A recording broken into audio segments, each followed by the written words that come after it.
Avant même que le temps ne commence, avant que les étoiles ne brillent dans le ciel, et bien avant que les humains ne posent le pied sur la terre, Dieu fit exister des êtres majestueux destinés à le servir et à le glorifier. Parmi ces créatures célestes se tenait l'un des guerriers les plus puissants que les cieux aient jamais connus, l'archange Michel. Son nom résonne à travers l'éternité comme un symbole de la grandeur de Dieu. Michel n'est pas un ange ordinaire, il occupe un rang élevé parmi les armées célestes. Il est l'un des 7 archanges qui se tiennent au plus près du trône de Dieu. Son histoire est marquée par la loyauté, une puissance inégalée et un profond engagement envers son Créateur. Même si la Bible ne nous révèle pas tout sur les anges, elle nous offre des aperçus puissants du rôle unique de Michel dans le plan divin. Voyons pourquoi Michel est considéré comme le plus fort des anges et comment sa présence reflète la gloire de Dieu. Au ciel, les noms portent un sens et une autorité. Le nom Michel vient de l'hébreu Michaël et il révèle son but divin. Mi signifie qui, Kai signifie comme, et El est l'un des noms de Dieu.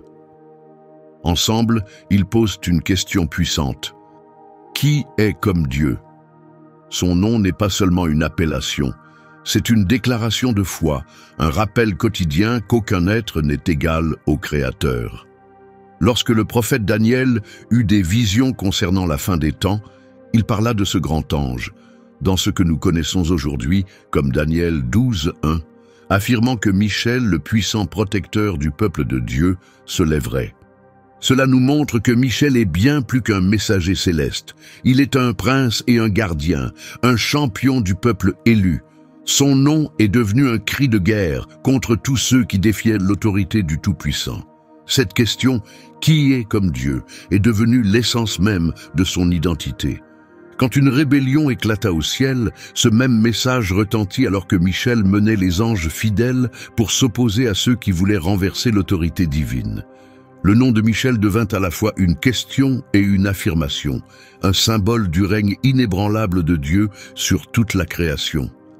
Avant même que la lumière ne soit séparée des ténèbres, Dieu avait déjà créé les êtres glorieux que nous appelons anges. La Bible ne précise pas le moment exact de leur création, mais elle indique clairement qu'ils étaient là au commencement du monde. Dans le livre de Job, chapitre 38, Dieu demande à Job « Où étais-tu quand j'ai posé les fondations de la terre? Sais-tu qui en a fixé les dimensions ou comment elle fut construite? Étais-tu là quand les étoiles du matin chantaient ensemble et que tous les anges acclamaient de joie? » Parmi ces premiers esprits créés, Michel fut formé, non comme un simple ange, mais comme l'un des plus importants. Les Écritures ne décrivent pas en détail sa création, mais nous savons qu'il fut appelé à l'existence par la parole de Dieu, comme le dit le psaume 148, « Louez-le, vous tous ses anges, vous toutes ses armées d'en haut. Que tout loue le nom du Seigneur, car il a parlé et ils ont été créés. » Michel fut créé avec un but clair, servir Dieu, l'adorer et accomplir sa volonté. Contrairement aux humains, que l'Écriture dit créer un peu au-dessous des anges, comme le note le psaume 8:5, Michel fut conçu dès le départ avec une force et une sagesse remarquables. Comme tous les êtres angéliques, il est spirituel et éternel, non limité par le temps ou l'espace, et il peut se déplacer entre les mondes célestes et terrestres quand Dieu le demande. Le ciel est structuré selon un ordre et une hiérarchie divine, bien que la Bible n'en donne pas tous les détails. Dans Colossiens 1:16, on lit que tout, visible ou invisible, dans les cieux et sur la terre, y compris trône, domination et autorité, a été créé par et pour le Christ. Dans cet ordre divin, Michel occupe un rôle important. Il n'est pas seulement un ange, mais un archange, un titre qui signifie qu'il fait partie des anges les plus élevés. Dans l'épître de Jude, verset 9, Michel est appelé l'archange lors d'un épisode où il affronte le diable au sujet du corps de Moïse. Plutôt que d'accuser directement Satan, Michel dit « Que le Seigneur te réprimande ». montrant ainsi à la fois son humilité et son autorité céleste. La tradition affirme qu'il y a 7 archanges qui se tiennent devant le trône de Dieu, une idée appuyée par des versets comme Apocalypse 8.2, qui parlent de 7 anges recevant des trompettes en présence de Dieu. Bien que seuls Michel et Gabriel soient nommés dans les Écritures, la place de Michel parmi les 7 lui confère une responsabilité exceptionnelle. Gabriel, dans Luc 1,19, se décrit comme se tenant devant Dieu, une position que Michel partage également, toujours prêt à agir selon la volonté divine. Très peu d'êtres créés ont accès à un espace aussi sacré. L'accès de Michel au trône n'a pas été donné au hasard. Il reflète sa fidélité absolue et son engagement total. Dans le livre de Daniel, Michel est appelé l'un des chefs principaux au chapitre 10 et plus tard, au chapitre 12, le grand protecteur du peuple de Dieu. Ces titres indiquent un rôle puissant et digne de confiance dans le royaume céleste. Le prophète Ésaïe offre une vision de la salle du trône céleste dans Ésaïe 6, 1-2. Il décrit le Seigneur assis, élevé et majestueux, le bas de son vêtement remplissant le temple, avec des séraphins volant au-dessus de lui, chacun ayant 6 ailes. Même si Michel n'est pas mentionné ici, cette scène nous donne un aperçu du lieu sacré où il sert. En tant que gardien de la sainteté divine, Michel reste toujours vigilant, veillant à préserver la pureté de la présence de Dieu.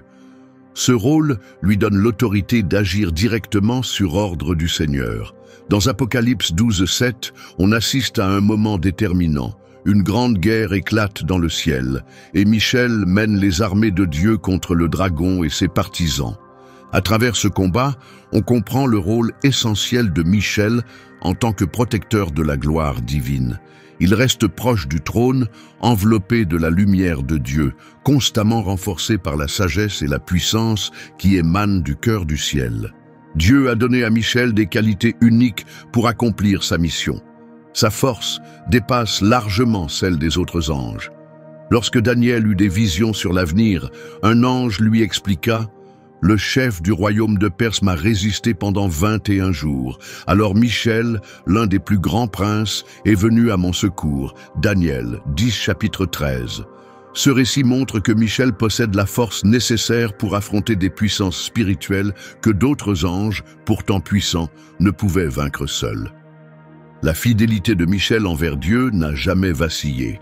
Quand Lucifer mena une rébellion et réussit à convaincre un tiers des anges de le suivre, Michel resta loyal envers le Créateur.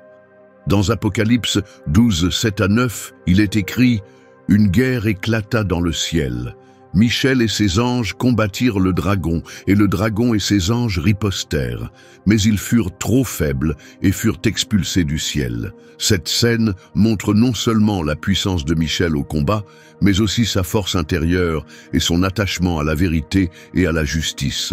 Michel fit également preuve d'une grande sagesse lors d'un différend avec Satan au sujet du corps de Moïse, comme le rapporte Jude 1,9. Même l'archange Michel, en discutant avec le diable, n'osa pas l'accuser directement. Il déclara plutôt que le Seigneur te réprimande. Michel respectait pleinement l'autorité de Dieu et ne comptait pas sur sa propre force pour juger. Il montra ainsi qu'il faisait entièrement confiance aux décisions de Dieu. La force exceptionnelle de Michel, sa loyauté profonde et son jugement sage font de lui le chef idéal de l'armée céleste de Dieu. Dans la Bible, lorsque des humains aperçoivent des anges, ils sont souvent décrits comme impressionnants et redoutables. Michel, en tant que défenseur principal du ciel, est associé à des symboles de puissance et d'autorité divine.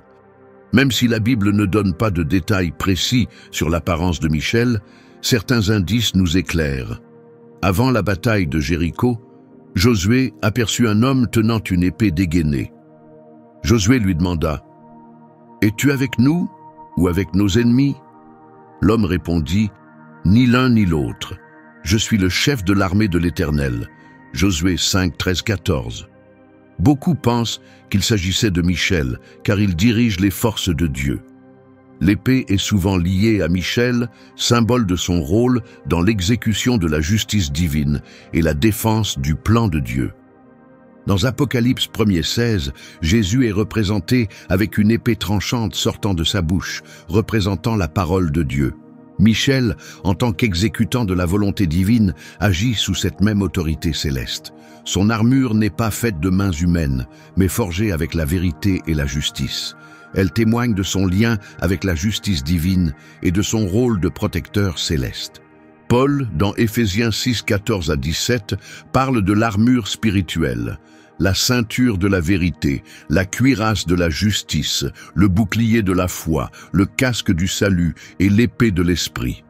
En tant que défenseur de la vérité de Dieu, Michel est certainement protégé de manière similaire, mais à un niveau céleste, resplendissant de lumière divine dans l'accomplissement de ses missions. Dans le royaume de Dieu, le leadership ne s'impose pas, il est donné. Michel n'a pas revendiqué sa position, il l'a reçu directement de Dieu. Dans Daniel 10:21, un ange l'appelle Michel, ton prince, soulignant que ce rôle lui a été confié par volonté divine. Être appelé prince évoque un pouvoir royal, celui d'un être qui gouverne sous l'autorité du roi des rois. La puissance donnée à Michel est clairement visible dans Apocalypse 12:7, où il est dit « Alors, une guerre éclata dans le ciel. Michel et ses anges combattirent le dragon. » L'expression « ses anges » montre que Michel commande une multitude d'êtres célestes. Cela prouve que Dieu lui a accordé une grande confiance en plaçant sous sa direction un grand nombre d'anges. La mission de Michel de protéger le peuple de Dieu est confirmée dans Daniel 12:1, où il est appelé le grand prince, gardien de ton peuple. Quand survint une période de grande détresse, Dieu choisit Michel pour défendre son peuple. Ce n'était pas le fruit d'une ambition personnelle, mais bien un choix de Dieu. Comme Jésus l'a enseigné dans Matthieu 20, 26 à 27, « Celui qui veut être grand parmi vous doit être votre serviteur, et celui qui veut être le premier doit être l'esclave des autres. » Michel incarne parfaitement cette idée. Sa grandeur découle de son obéissance totale à Dieu et de son dévouement complet à accomplir sa volonté. Examinons maintenant comment la rébellion au ciel a commencé, menée par l'orgueil de Lucifer. Depuis la création, la paix régnait au ciel jusqu'à ce que des pensées d'orgueil naissent dans le cœur de l'un des plus beaux anges que Dieu ait créés. Lucifer, dont le nom signifie « porteur de lumière », devint fier de sa beauté et commença à se demander pourquoi il ne pourrait pas avoir plus de pouvoir. Le prophète Ézéchiel décrit ce changement dans Ézéchiel 28:12-15. « Tu étais le modèle de la perfection, plein de sagesse et de beauté. Tu étais en Éden, le jardin de Dieu. Je t'avais établi comme chérubin protecteur.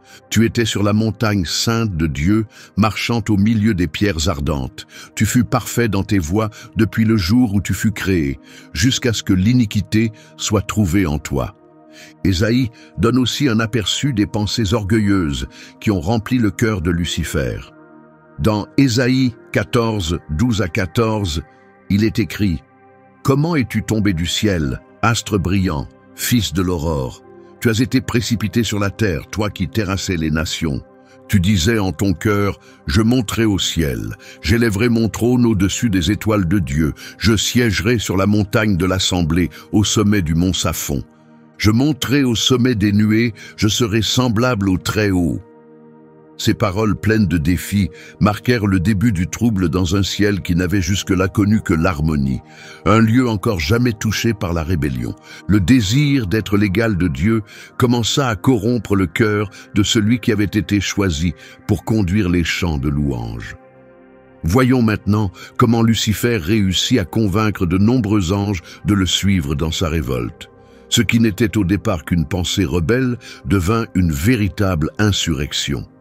Par ses discours habiles et ses promesses de liberté et de puissance, cet être déchu commença à séduire d'autres esprits célestes.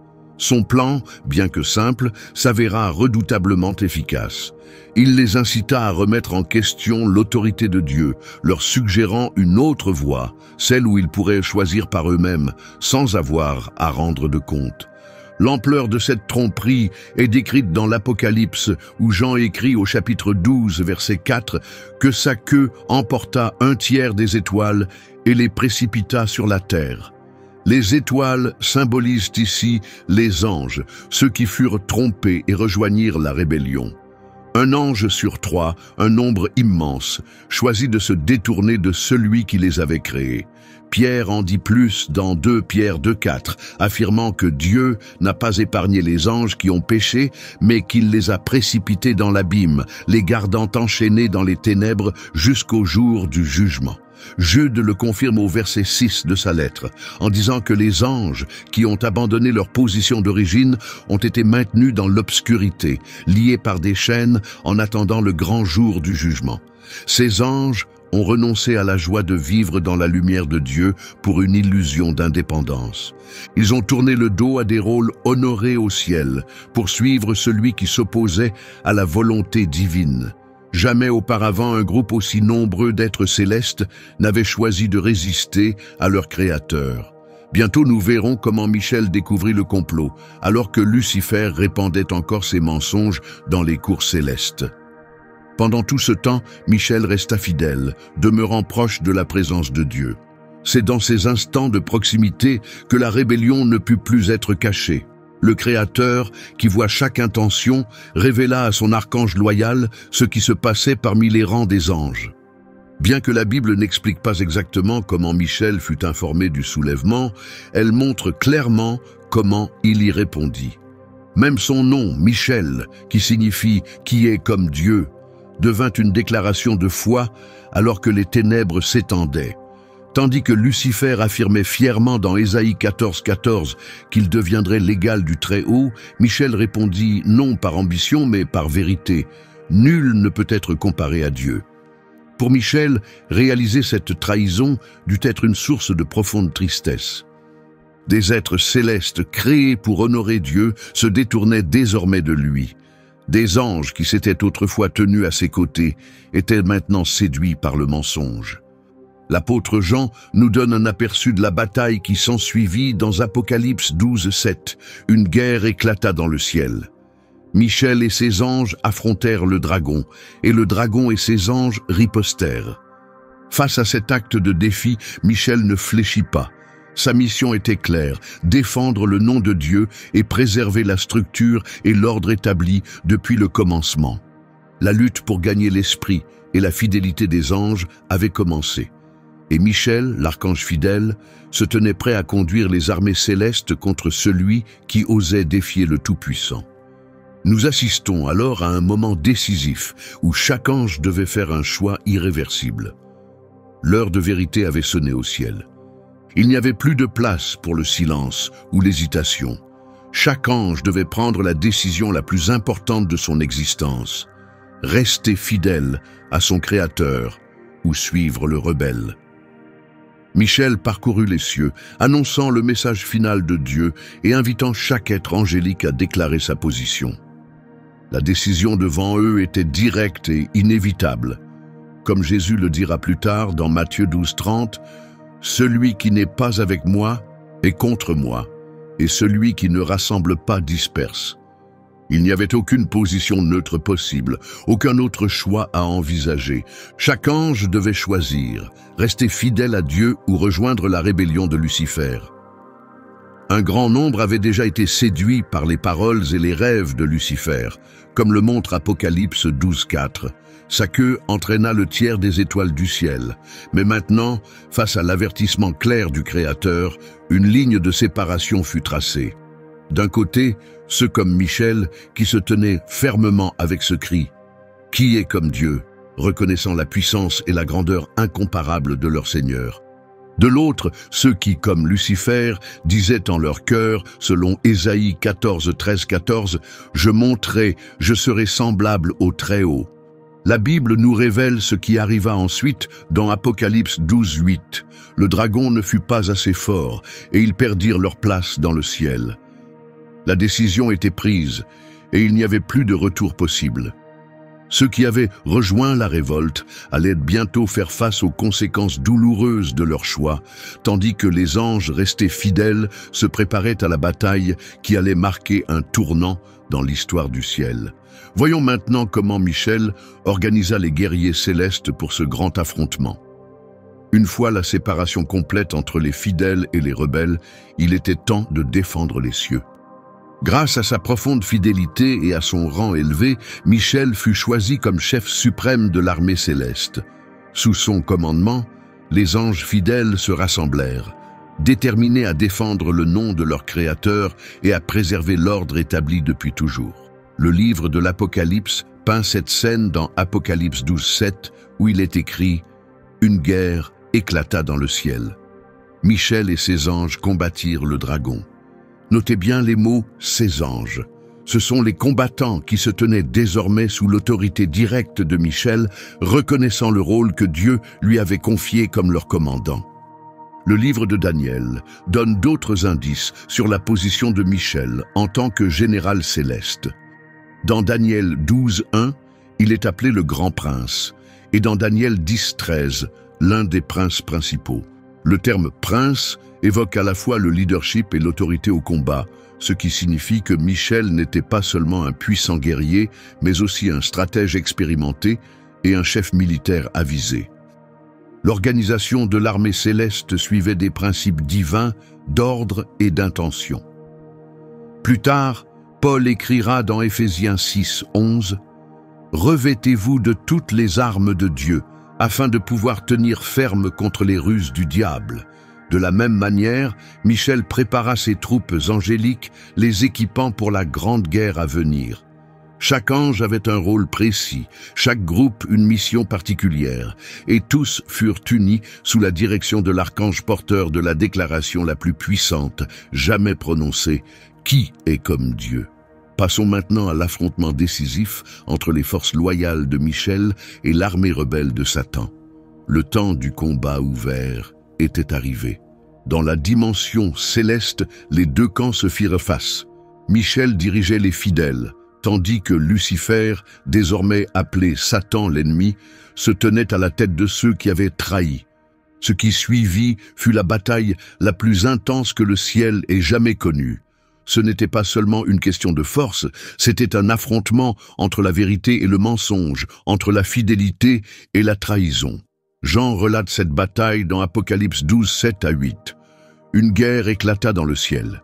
Michel et ses anges combattirent le dragon, et le dragon et ses anges ripostèrent, mais ils furent vaincus et perdirent leur place dans le ciel. Bien que le combat fût violent, l'issue ne faisait aucun doute. Nul ne peut vaincre l'Éternel. Au cœur de cette lutte cosmique, deux chefs se faisaient face. Michel, dont le nom même défiait l'orgueil de l'ennemi, et le dragon, qui avait osé convoiter le trône de Dieu. Ce n'était pas seulement une bataille de force, c'était un affrontement d'idéaux. Michel défendait la vérité selon laquelle seul Dieu règne au-dessus de tout, tandis que le dragon promouvait le mensonge selon lequel la création pouvait s'élever au même rang que son créateur. Ce conflit céleste révéla à tous les êtres intelligents le prix de l'éloignement de Dieu. Comme Paul l'écrira plus tard dans Romains 6:23, le péché mène à la mort. Pour les anges qui se sont rebellés, la conséquence fut l'expulsion et la perte de la place sainte qu'ils occupaient autrefois. Une fin tragique pour ceux qui avaient connu la beauté du ciel. Nous voyons maintenant comment se déroula la fin de cette guerre et comment les rebelles furent définitivement chassés. Au sommet de la bataille, Michel et ses anges, remplis de force divine, avancèrent contre les partisans de Satan. L'affrontement se termina par un jugement clair et définitif. Jean écrit dans Apocalypse 12:9, « Le grand dragon fut précipité, le serpent ancien appelé le diable ou Satan, celui qui égare le monde entier. Il fut jeté sur la terre et ses anges avec lui. » Ce n'était pas une petite victoire, ni un simple revers temporaire pour les rebelles. Ils furent totalement renversés et exclus de la présence de Dieu. Apocalypse 12:8 le confirme à nouveau. Ils ne furent pas assez forts et perdirent leur place dans le ciel. Jésus lui-même parla de ce moment dans Luc 10:18. « J'ai vu Satan tomber du ciel comme un éclair. L'expulsion fut totale, sans retour possible. Pierre explique ce qui arriva aux anges qui se sont opposés à Dieu dans 2 Pierre 2,4. Il écrit que si Dieu n'a pas épargné les anges qui ont péché, mais les a jetés dans l'abîme, enchaînés dans les ténèbres jusqu'au jugement, alors nous comprenons que le ciel fut purifié de toute rébellion, grâce au leadership ferme de Michel et à la fidélité des anges restés loyaux. Un cri de victoire résonna dans le ciel, comme l'entendit Jean dans Apocalypse 12:10. Puis j'entendis dans le ciel une voix forte qui disait « Maintenant, le salut est arrivé, ainsi que la puissance, le règne de notre Dieu et l'autorité de son Messie. La justice avait triomphé, la paix avait été restaurée, et Michel, le puissant prince, avait accompli sa mission de protéger la sainteté du ciel. Nous allons maintenant voir quelle nouvelle responsabilité Michel reçut après la guerre. Une fois la victoire assurée et les anges déchus expulsés, il était temps d'instaurer une nouvelle organisation céleste. Michel, ayant démontré une grande dévotion et une force exceptionnelle durant la bataille, reçut alors des missions supplémentaires. Le ciel, désormais purifié de toute trace de révolte, devait être réorganisé pour continuer à remplir sa fonction dans le grand plan divin. Les anges restés fidèles furent confirmés dans leurs fonctions, et de nouvelles tâches furent confiées pour compenser l'absence de ceux qui étaient tombés. Paul évoque cette structure divine dans Éphésiens 1:21, lorsqu'il parle des autorités, dominations, puissances et principautés dans le monde spirituel. Après la guerre, ce système devait être reconstruit.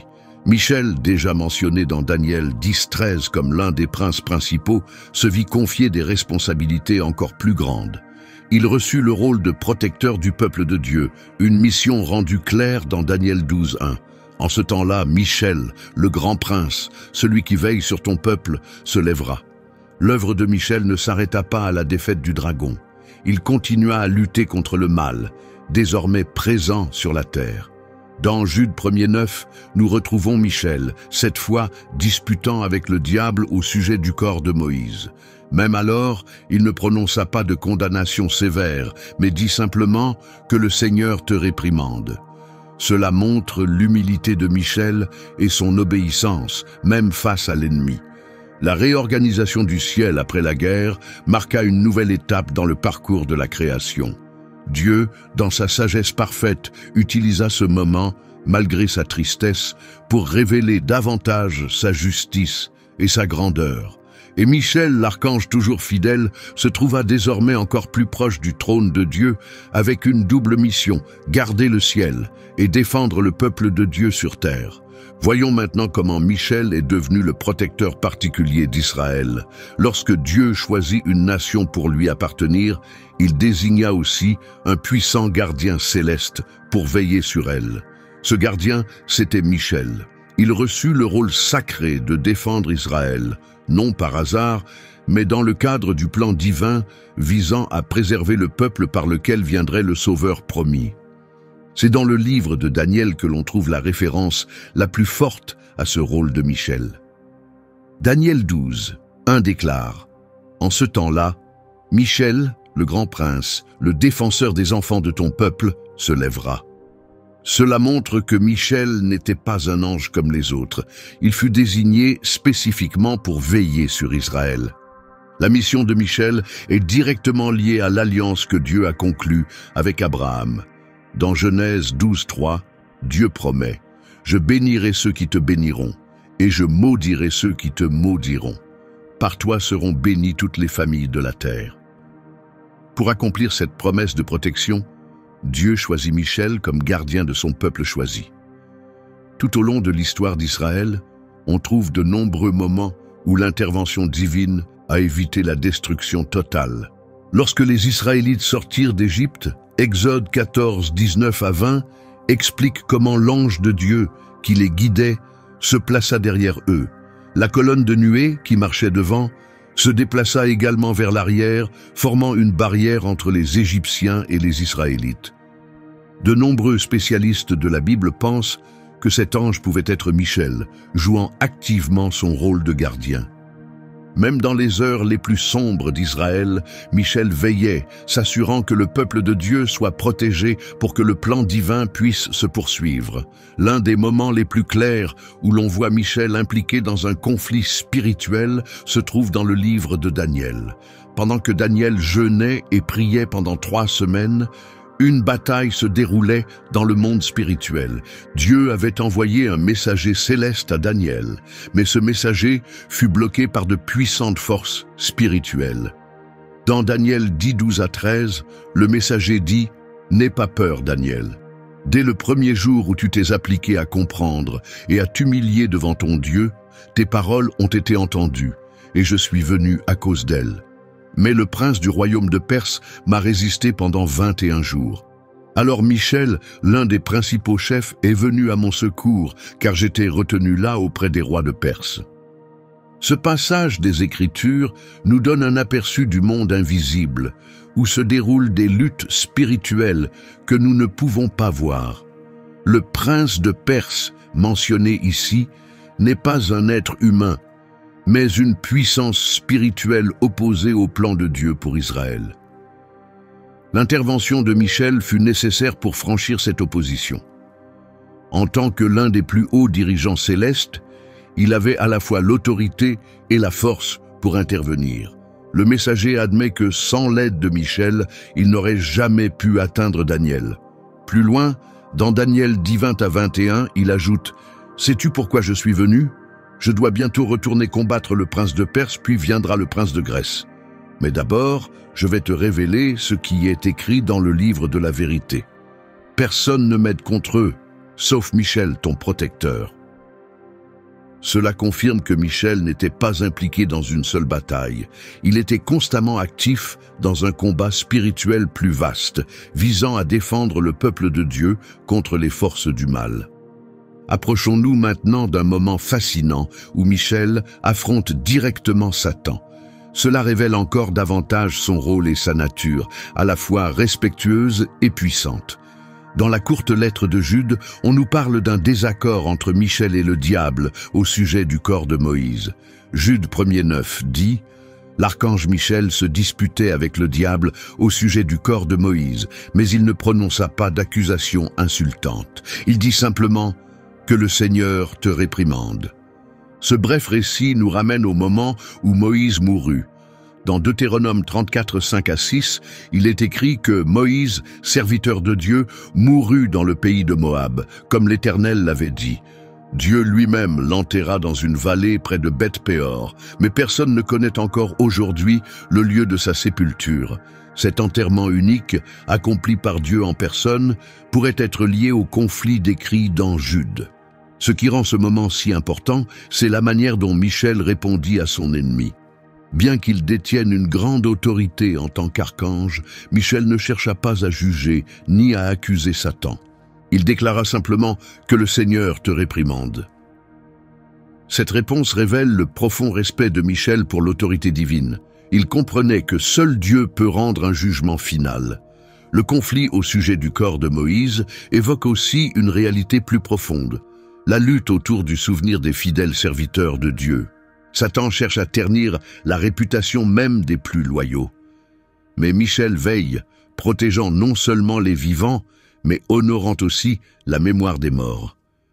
Approfondissons à présent le rôle de Michel dans les prophéties données à Daniel concernant la fin des temps. Ces visions puissantes contiennent certaines des prédictions les plus impressionnantes de la Bible.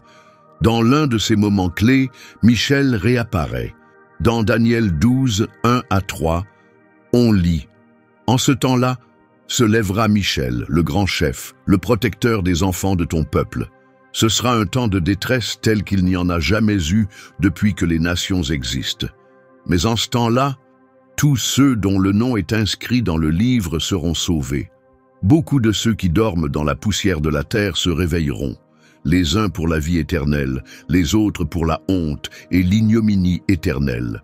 Les sages brilleront comme la splendeur du ciel, et ceux qui auront enseigné la justice aux multitudes brilleront comme les étoiles, pour toujours. » Ces paroles placent Michel au centre des derniers jours de l'humanité. Lorsque viendront les plus grandes épreuves et que le mal atteindra son sommet, Michel se lèvera pour défendre le peuple de Dieu. Sa position ici représente un acte d'intervention fort et clair. Ce temps de grande détresse marque l'apogée de la lutte entre la lumière et les ténèbres.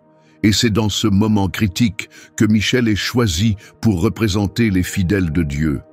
Le même ange qui avait chassé Satan du ciel affrontera de nouveau les forces du mal à la fin des temps. La prophétie parle aussi d'une résurrection future et d'un temps de jugement. Ces événements semblent se produire juste après que Michel se soit levé. Cela suggère que sa mission ne consiste pas seulement à protéger le peuple de Dieu, mais aussi à jouer un rôle dans la transition finale entre ce monde et l'éternité. Regardons maintenant comment Michel agit durant un autre moment difficile de l'histoire d'Israël, l'exil à Babylone. Lorsque Jérusalem fut conquise et que le peuple de Juda fut déporté à Babylone, il aurait été facile de croire que les promesses de Dieu avaient échoué. Pourtant, même durant cette période de jugement, la protection divine ne quitta pas les fidèles. Le livre de Daniel nous donne un aperçu de la manière dont Michel, l'archange, continua à veiller sur Israël, même en exil. Dans Daniel 10:21, un être céleste dit à Daniel: « Personne ne m'aide contre ces puissances, sauf Michel, votre chef. » Cela révèle que même si la nation était dispersée et soumise à des pouvoirs étrangers, leur défenseur spirituel agissait toujours en arrière-plan. Durant cet exil, nous voyons des exemples puissants de la protection divine. Dans Daniel 3, lorsque Anania, Michaël et Azaria, mieux connus sous les noms de Shadrach, Meshach et Abednego, furent jetés dans une fournaise ardente, le roi Nebuchadnezzar fut stupéfait par ce qu'il vit. Dans Daniel 3:25, il s'écria « Regardez, je vois 4 hommes qui marchent librement dans le feu sans être blessés. Le 4e ressemble à un être divin. » Plus tard, dans Daniel 6, lorsque Daniel fut jeté dans la fosse aux lions, il déclara au roi, dans Daniel 6:22, « Mon Dieu a envoyé son ange pour fermer la gueule des lions. Ils ne m'ont pas fait de mal, car j'ai été trouvé innocent devant lui. » Beaucoup croient que ces événements miraculeux pourraient être des exemples de Michel remplissant son devoir de protection envers le peuple de Dieu. L'exil mit à l'épreuve la foi d'Israël comme jamais auparavant, mais il prouva aussi que la garde divine, peut-être assurée par Michel, ne dépendait ni de la distance ni du pouvoir politique. Même loin de leur terre, les fidèles restaient sous la protection de leur prince céleste. Concentrons-nous maintenant sur l'un des récits les plus puissants de l'époque de l'exil. Un récit où la présence de Michel est fortement envisagée. Le chapitre 3 du livre de Daniel raconte l'histoire de 3 jeunes hommes qui refusèrent de se prosterner devant une statue d'or érigée par le roi Nebuchadnezzar. Furieux de leur refus, le roi ordonna qu'ils soient jetés dans une fournaise chauffée 7 fois plus que d'habitude. Le feu était si intense que les soldats chargés d'exécuter l'ordre moururent instantanément à cause de la chaleur. Mais un événement extraordinaire se produisit. Dans Daniel 3:24 à 25, le roi se leva brusquement et demanda à ses conseillers « N'avons-nous pas jeté 3 hommes liés dans le feu ?» Ils répondirent « Oui, ô roi !» Le roi dit alors « Mais regardez, je vois 4 hommes marcher librement dans le feu, indemnes, et le 4e ressemble à un être divin. » L'identité de cette 4e personne a souvent été débattue. Certains pensent qu'il s'agissait d'une apparition du Christ avant sa naissance, tandis que d'autres croient que c'était un ange envoyé pour protéger les 3 jeunes hommes. Étant donné le rôle de Michel en tant que protecteur spirituel d'Israël, il est possible qu'il ait été présent dans la fournaise. Le secours fut si complet que, lorsque les 3 en sortirent, Daniel 3:27 rapporte que les hauts fonctionnaires et les conseillers virent que le feu ne les avait pas touchés. Pas un seul cheveu n'avait été brûlé. Leurs vêtements n'étaient pas endommagés et ils ne sentaient même pas la fumée. Cet événement extraordinaire montre la puissance de la protection divine sur ceux qui restent fidèles. Il suggère aussi que lorsque le besoin est grand, Michel peut apparaître de manière visible pour accomplir sa mission de gardien du peuple de Dieu. Approchons-nous maintenant de l'implication de Michel dans les batailles spirituelles qui influencent le cours des nations et des royaumes terrestres. La Bible nous offre des aperçus d'un monde invisible où une lutte constante oppose les forces du bien et du mal. Michel l'archange se trouve au cœur de ce combat, s'opposant aux puissances spirituelles ténébreuses qui cherchent à influencer le destin des nations et à perturber les plans de Dieu. Dans Daniel 10, un messager divin déclare « Le chef spirituel du royaume de Perse m'a résisté pendant 21 jours. Mais Michel, l'un des premiers princes, est venu à mon aide. » Cela montre que ces princes spirituels sont liés à des empires précis et peuvent faire obstacle aux messagers de Dieu. Plus loin, dans Daniel 10, ce même messager rajoute « Je dois retourner combattre le prince de Perse, puis le prince de Grèce viendra. » Ces versets suggèrent que derrière chaque changement politique majeur sur Terre, il existe des conflits spirituels parallèles. L'apôtre Paul parle de cette réalité dans Éphésiens 6:12, « Car nous n'avons pas à lutter contre des êtres humains, mais contre les puissances, les autorités, les souverains des ténèbres dans ce monde, contre les esprits du mal dans les lieux célestes. » Cela confirme que la résistance spirituelle agit à plusieurs niveaux, en collaboration pour contrer les desseins de Dieu. En tant que chef céleste, Michel possède à la fois l'autorité et la puissance pour faire face à ces forces. Ces batailles ne visent pas seulement à défendre, mais aussi à ouvrir le chemin afin que la volonté de Dieu s'accomplisse, malgré les interférences du mal. Lorsque les dirigeants du monde prennent des décisions qui affectent le peuple de Dieu, nous pouvons avoir confiance que Michel est à l'œuvre dans l'ombre, affrontant les puissances spirituelles négatives qui influencent ces décisions. Voyons maintenant comment Michel aurait pu être impliqué dans la protection de Jésus pendant sa vie terrestre. Quand Dieu s'est fait chair en envoyant son Fils sur terre, l'ennemi a tout fait pour empêcher la venue du Sauveur. Dès le début de la vie de Jésus, les signes de protection divine sont évidents. Dans Apocalypse 12, une vision puissante est souvent interprétée comme faisant référence à la naissance du Christ et à la protection autour de lui. Apocalypse 12, 4-5 dit « La queue du dragon balaya le tiers des étoiles du ciel et les précipita sur la terre. Il se posta devant la femme qui allait enfanter afin de dévorer son enfant dès sa naissance. Elle donna naissance à un fils, un garçon destiné à gouverner toutes les nations avec une verge de fer. L'enfant fut enlevé vers Dieu et vers son trône. » Ce dragon, identifié comme Satan, tenta de détruire l'enfant. Beaucoup relient cela à l'ordre d'Hérode de tuer tous les garçons en bas âge à Bethléem, comme le rapporte Matthieu 2,16. Mais Dieu agit avant cela. Dans Matthieu 2,13, un ange apparaît en rêve à Joseph et lui dit « Lève-toi, prends l'enfant et sa mère et fuis en Égypte. Reste là jusqu'à ce que je t'avertisse, car Hérode cherchera l'enfant pour le faire mourir. » Bien que le nom de Michel ne soit pas mentionné directement dans ces scènes, son titre de « Grand Prince, le protecteur de ton peuple », dans Daniel 12, suggère fortement sa participation à la garde du Messie, l'enfant le plus important d'Israël. Durant la vie terrestre de Jésus, on voit aussi des moments où il fut clairement protégé par une puissance divine. Dans Luc 99-30, lorsque des gens tentèrent de le pousser du haut d'une falaise, il est écrit « Mais Jésus passa au milieu d'eux et s'en alla. » Pendant la dernière semaine avant sa crucifixion, Jésus dit dans Matthieu 26-53 « Penses-tu que je ne pourrais pas faire appel à mon Père et il m'enverrait aussitôt plus de 12 légions d'anges ?» En tant que chef des armées célestes, Michel aurait certainement été à la tête de ces forces angéliques, prêt à intervenir si l'ordre avait été donné.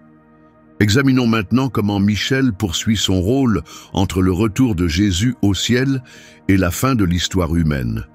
Après la résurrection du Christ et le commencement de l'Église, la Bible mentionne moins Michel, mais cela ne signifie pas qu'il a cessé d'agir. En tant que protecteur du peuple de Dieu, sa mission ne s'est pas arrêtée, elle s'est élargie.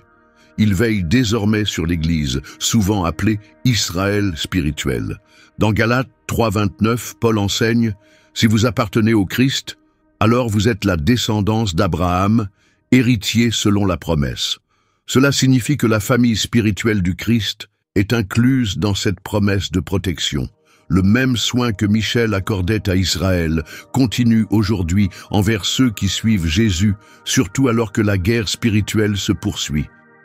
Paul le rappelle dans Éphésiens 6,12. « Nous ne luttons pas contre des êtres humains, mais contre les forces invisibles et les esprits du mal. » Michel continue d'agir dans l'ombre, limitant l'influence des puissances mauvaises qui cherchent à freiner la diffusion de l'Évangile.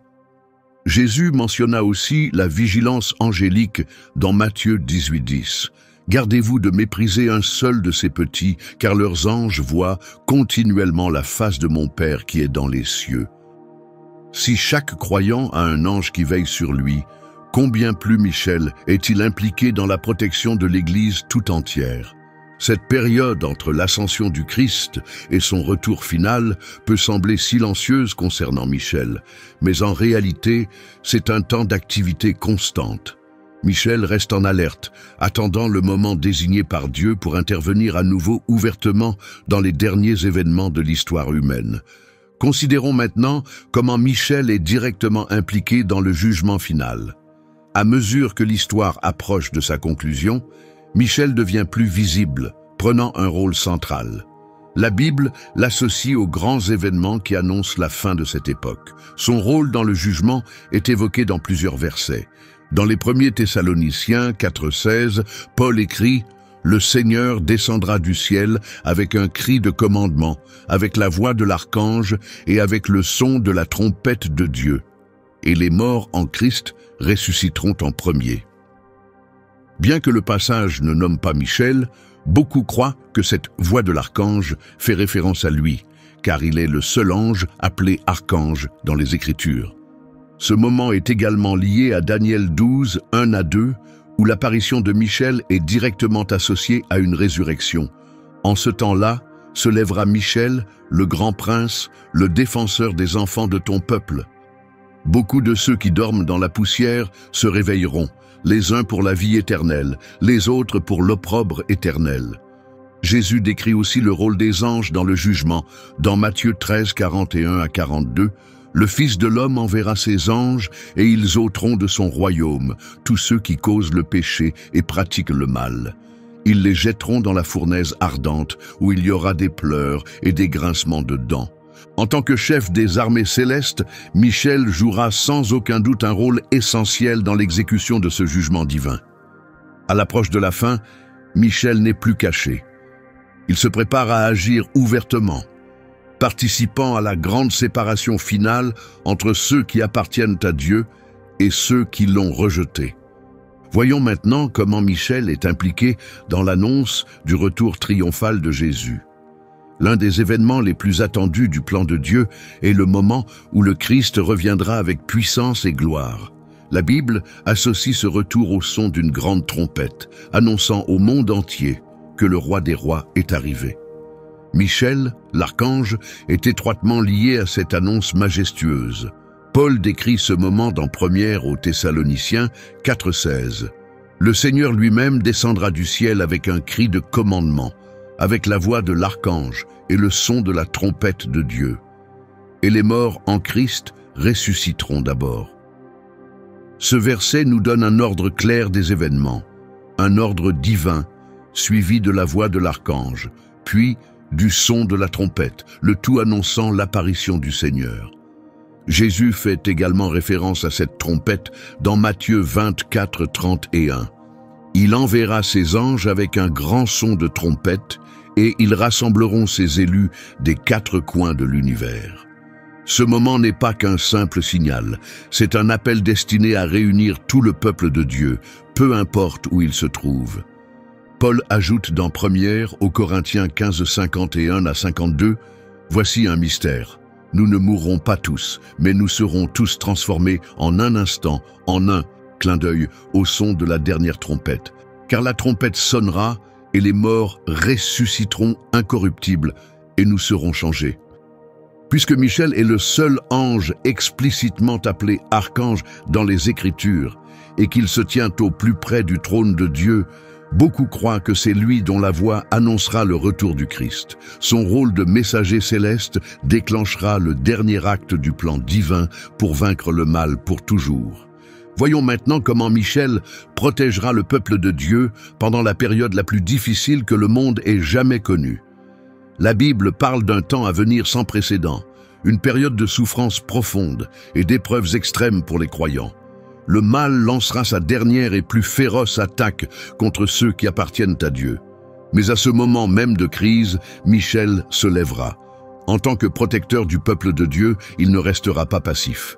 Il interviendra de nouveau pour les défendre, montrant que, même dans l'heure la plus sombre, le ciel n'oublie pas les fidèles. Ces actions marqueront le début de la victoire finale de Dieu et ceux qui lui font confiance seront gardés au travers de la tempête. Daniel donne l'un des récits les plus précis de ce moment dans Daniel 12, 1. « En ce temps-là se lèvera Michel, le puissant gardien de ton peuple. Ce sera un temps de détresse tel qu'il n'y en a jamais eu depuis que les nations existent. Mais en cette période, tous ceux dont le nom est inscrit dans le livre seront sauvés. » Ce passage met en évidence plusieurs points essentiels. D'abord, il y aura une souffrance sans précédent dans l'histoire humaine.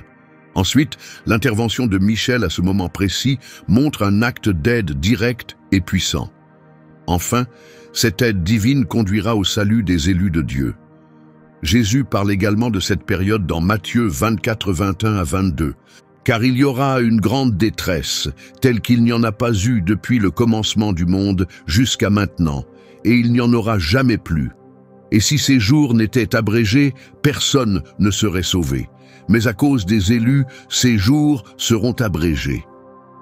L'aide divine, dirigée par Michel, sera essentielle pour protéger les croyants pendant cette période de grande épreuve. Dans Apocalypse 12, 13 à 17, cette protection est décrite par des images symboliques. Lorsque le dragon vit qu'il avait été jeté sur la terre, il poursuivit la femme qui avait mis au monde l'enfant. Mais elle reçut les ailes d'un grand aigle pour s'envoler vers un lieu préparé pour elle dans le désert. Là, elle serait nourrie pendant un temps, des temps, et la moitié d'un temps hors d'atteinte du serpent. Ce refuge divin dans l'épreuve révèle le rôle protecteur de Michel envers les fidèles. Nous nous tournons maintenant vers le sommet du conflit spirituel, l'ultime bataille de Michel contre Satan. Depuis le début de la rébellion au ciel, Michel et Satan sont adversaires. Le conflit qui a commencé avec l'expulsion des anges rebelles, décrite dans Apocalypse 12, 7 à 9, se terminera par un affrontement final qui scellera le destin de Satan. Cela marquera la fin d'une longue lutte cosmique qui a traversé toute l'histoire humaine. Apocalypse 20, 1 à 3 en donne une description. Je vis un ange descendre du ciel, tenant la clé de l'abîme et une grande chaîne dans sa main. Il saisit le dragon, le serpent ancien qui est le diable et Satan, et le lia pour 1000 ans. Il le jeta dans l'abîme, qu'il ferma et scella au-dessus de lui, afin qu'il ne séduise plus les nations jusqu'à ce que les 1000 ans soient accomplis. Après cela, il doit être relâché pour un peu de temps. Bien que cet ange ne soit pas nommé, la puissance et l'autorité avec lesquelles il enchaîne Satan suggèrent qu'il pourrait s'agir de Michel, l'ennemi constant du diable. Cet acte d'emprisonnement marque le début d'une ère unique de paix où le mal sera tenu à l'écart. Une fois les 1000 ans terminés, Apocalypse 20, 07 à 10 décrit le dernier conflit à venir. Lorsque les 1000 ans seront achevés, Satan sera relâché de sa prison. Il ira tromper les nations aux 4 coins de la terre. Elles marcheront sur toute la surface du monde et encercleront le peuple de Dieu et la ville bien-aimée. Mais un feu descendra du ciel et les consumera. Le diable qui les avait égarés sera jeté dans l'étang de feu ardent.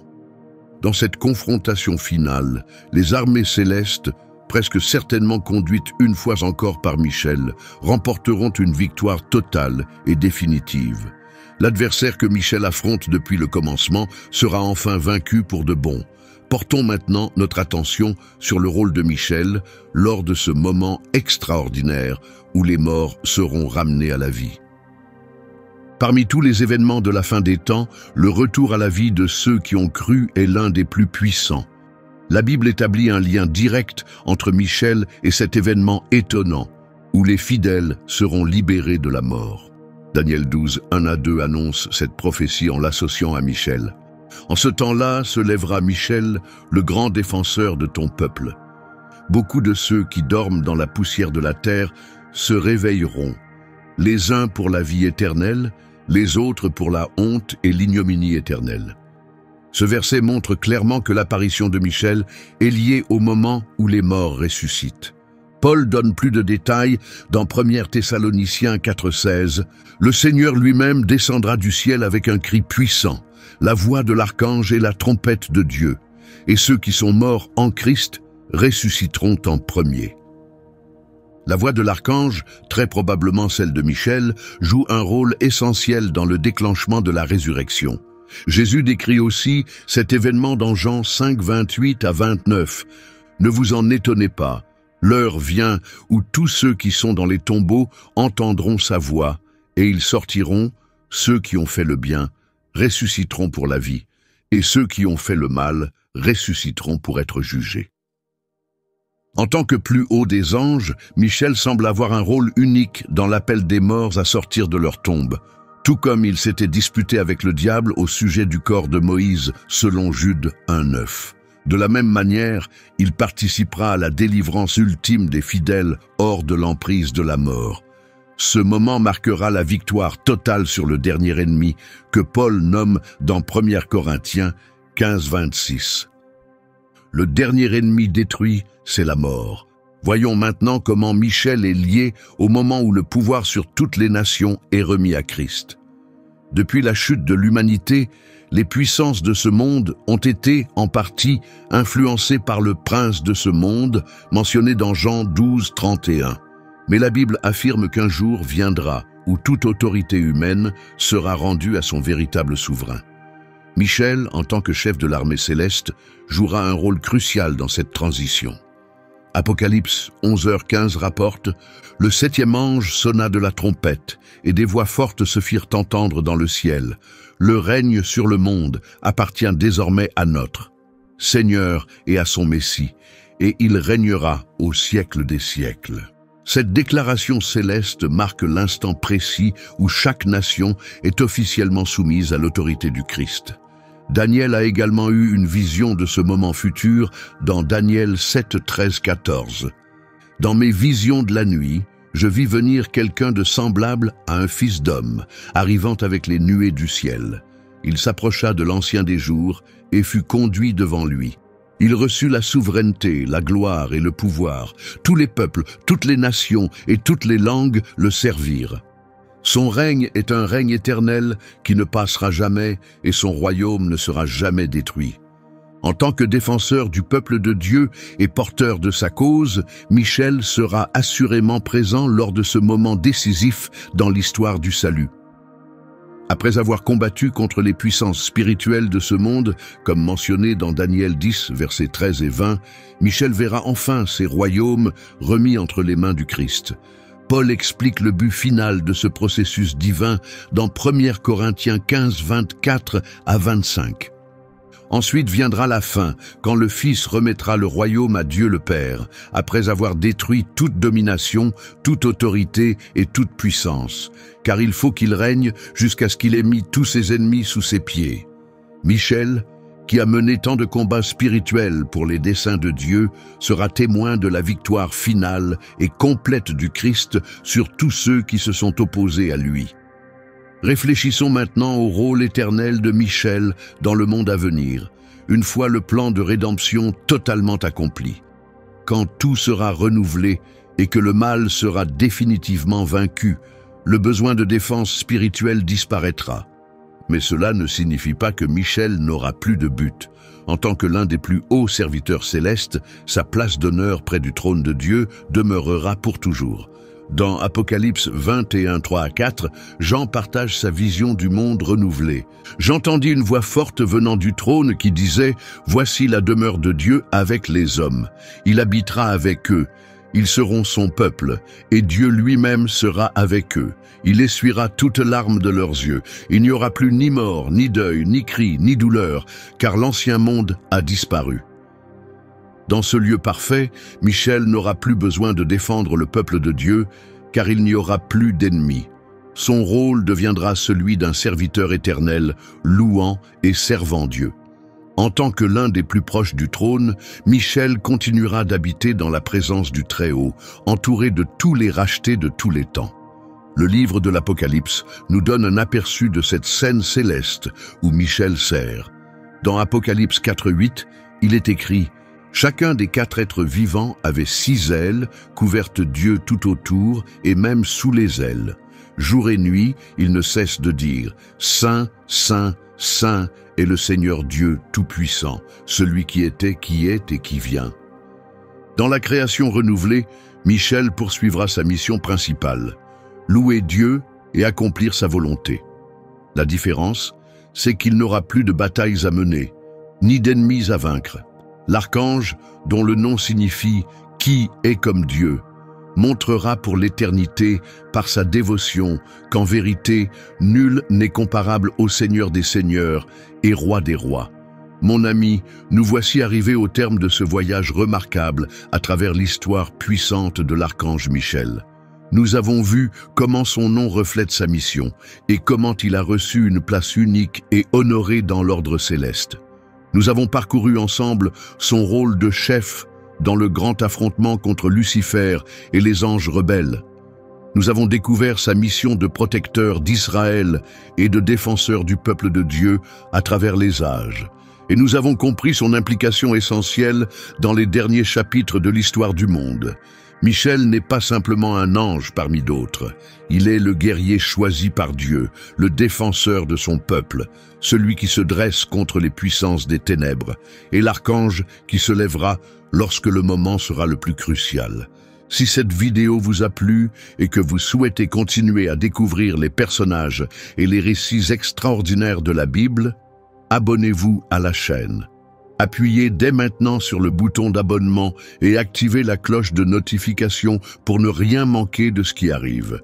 Et si le message d'aujourd'hui a touché votre cœur, pensez à le partager avec quelqu'un autour de vous. Un ami, un membre de votre famille. Quelqu'un a peut-être besoin d'entendre cette vérité aujourd'hui. Continuons ce chemin ensemble, en explorant la beauté et la profondeur de la parole de Dieu. Merci d'avoir regardé et à très bientôt pour une nouvelle vidéo.